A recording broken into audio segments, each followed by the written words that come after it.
Welcome back, everyone. In a recent video, I revealed the Mount Rushmore of terrible video games. 4 infamously bad titles that defined what not to do in game design. But let's be honest, that was just the beginning.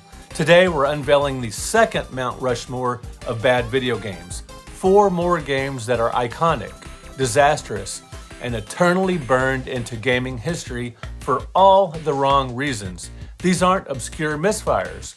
They're famous, emblematic disasters that made headlines, disappointed fans, and in some cases, broke hearts and consoles. Yes, I can see you rage quitting over these games because they're so bad. Now, there are tons of bad games throughout history, but a lot of them, most of them, the vast majority of them, are obscure, long forgotten in the past.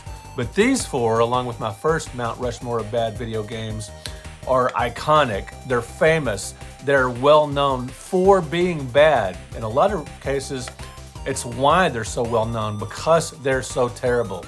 Now let's get to it. Let's count down from 4 to 1, the second Mount Rushmore of awful video games.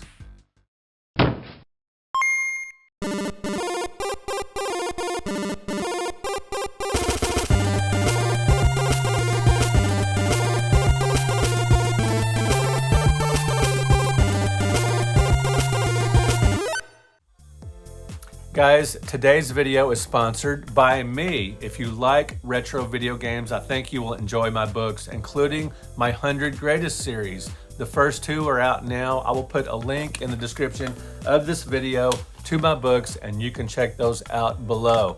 Number 4 on my second Mount Rushmore. Yes, I'm cheating a bit here today. There's only one Mount Rushmore, but this was such a fun topic, I thought I would do 4 more picks. Number 4 is Sonic the Hedgehog. No, not the awesome Sega Genesis classic. Obviously, I'm talking about the disaster for the PS3 and Xbox 360. Even the fastest thing alive couldn't outrun this absolute disaster. Sonic the Hedgehog, meant to reboot the franchise for its 15th anniversary, turned out to be one of the biggest messes in gaming history.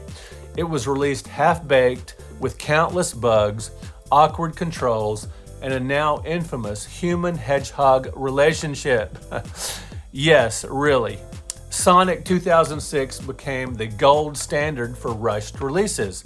It was painful for longtime fans and hilarious to everyone else. If there's one game that defined what went wrong with game design, this is it. Yes, Sonic the Hedgehog, the character and the original game series, is super iconic. In this game from 2006, there's a Freudian slip, from 2006 was an awful game and definitely belongs on the list.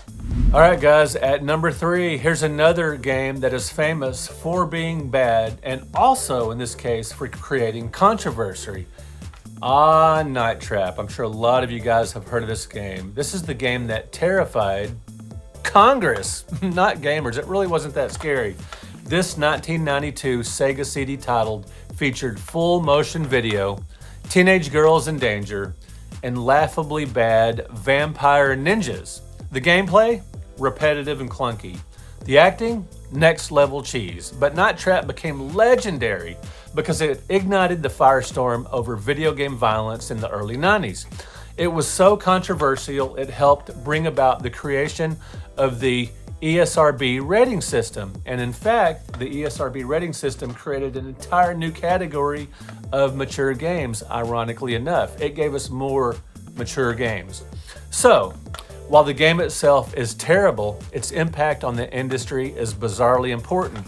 And the game has become highly collectible over the years. It's worth a little change. It's not the cheapest game, and it's pretty hard to find today, but pretty cool to have that in my collection. Yeah, number 3 on my second Mount Rushmore is Night Trap, famous for being bad. It's emblematic of bad games. And number 2 is PacMan. No, not the arcade classic. That is obviously a masterpiece. It's PacMan for the Atari 2600. Now, while I actually enjoyed this game back in the day, I loved playing it because it was so much different from the arcade classic. By the time PacMan for the 2600 came out, I was burnt out on the original PacMan in the arcades because I played it all the time at an arcade a convenience store near my junior high school that had a little mini arcade in the back in the corner with 3 games, as I've told you before, PacMan, Phoenix, and Asteroids. So yeah, by the time the 2600 version of PacMan came out, I was ready for a different maze challenge, and it is a playable game. If you dim the lights, it's even better because the blinking ghosts don't look so bad. Anyway, PacMan for the Atari 2600 comes in at number 2 because it's super famous for being a bad port.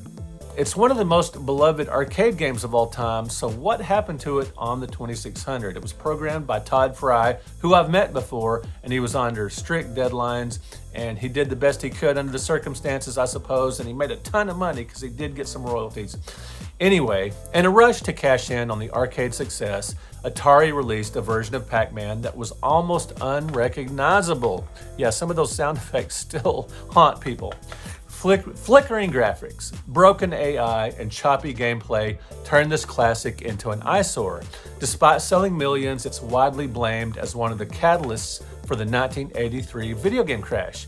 It wasn't just a bad game, it was a high-profile failure that helped bring an industry to its knees. Yeah, it's just a small part of the great video game crash of 1983, but it did play some little role in the downturn of the North American console industry at this time.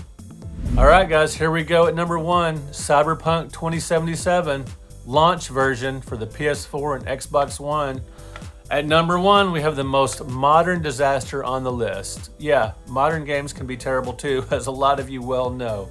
Cyberpunk 2077, specifically the launch version on PS4 and Xbox One. What made this failure especially explosive? It happened during the social media era. Yeah, just imagine if PacMan or Night Trap had come out during social media era. There would be so much online hate. Anyway, within hours of release, Twitter, Reddit, and YouTube were flooded with footage of game-breaking bugs, crashes, missing textures, and T-posing NPCs. The hype had been astronomical, and the backlash hit just as hard. Sony pulled it from the PlayStation Store, and CD Projekt Red saw its stock plummet. Though the game has been patched and improved over time, its launch remains one of the most notorious in gaming history, amplified and immortalized by memes and millions of angry gamers. So there you have it, guys. Sonic from 2006, Night Trap, Atari 2600 PacMan, and Cyberpunk 2077 launch version. 4 more legendarily bad games that absolutely earned their place on the second Mount Rushmore of gaming failures.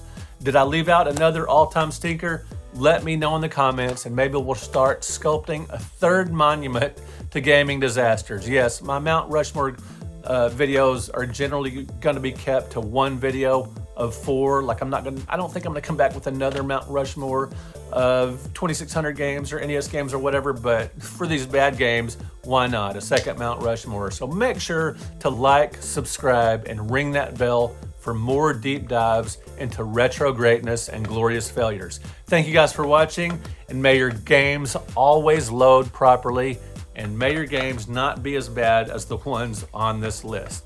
All right, guys, thanks a lot. We'll talk to you in another video.